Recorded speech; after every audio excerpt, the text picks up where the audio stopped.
The moratorium met at least 2 years minimum, and they produced this final report. So, a great sense of unease settled in. So when that report was released, the auxiliary got a meeting up in Davis Shore. So what we did was that night, the auxiliary disbanded. We formed the Carteret County Fishermen's Association.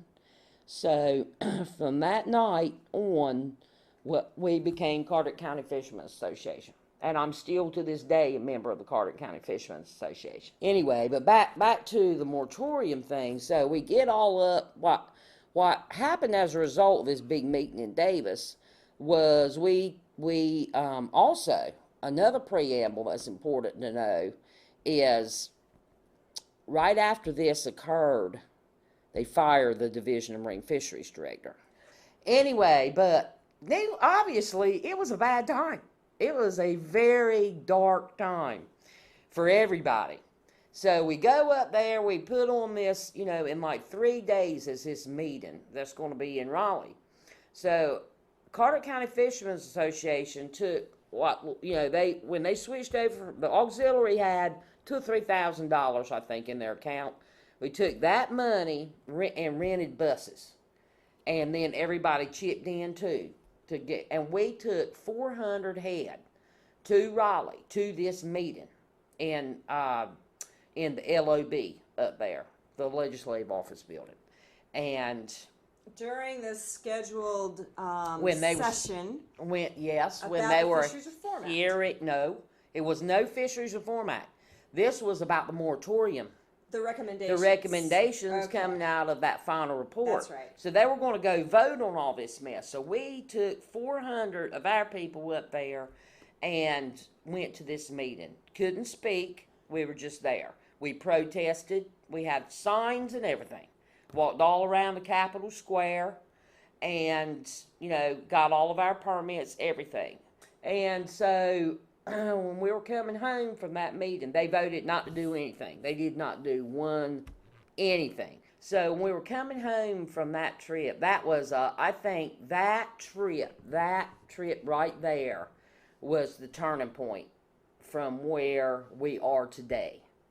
And I think from the people, Herbert, Herbert Morris, my husband, he cried on our way home.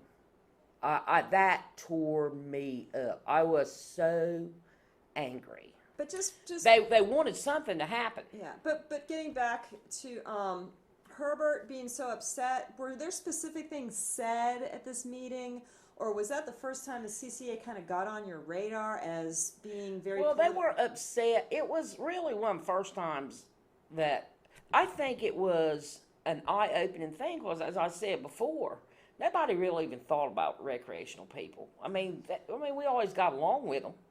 There weren't no problems there that anybody ever knew about. These people were the only ones with any problems. We had never seen them before in our lifetime. Because I say we, meaning commercial fishermen that I've had contact with. As I said, leading up to this, you go to fisheries meetings and it's intra-commercial fishermen issues that have to be resolved. So Pam, specifically when Jonathan was at that meeting in Davis talking about the recommendations coming out of this moratorium steering committee, was there anything in particular that bothered people, or was it just the whole thing? I think, there were specifics about it. A net ban for one thing. But that wasn't part of the recommendation. No, it wasn't. But it was being talked about. It was being talked about at the same time. It was. And Frank Mitchell had introduced a net ban bill. That was the first one I ever remember, which was at the same time as this moratorium steering committee report was coming out, the exact same time. So they were, no, it wasn't a part of the report, but they were using the momentum from this report to do other things. That's what scared us.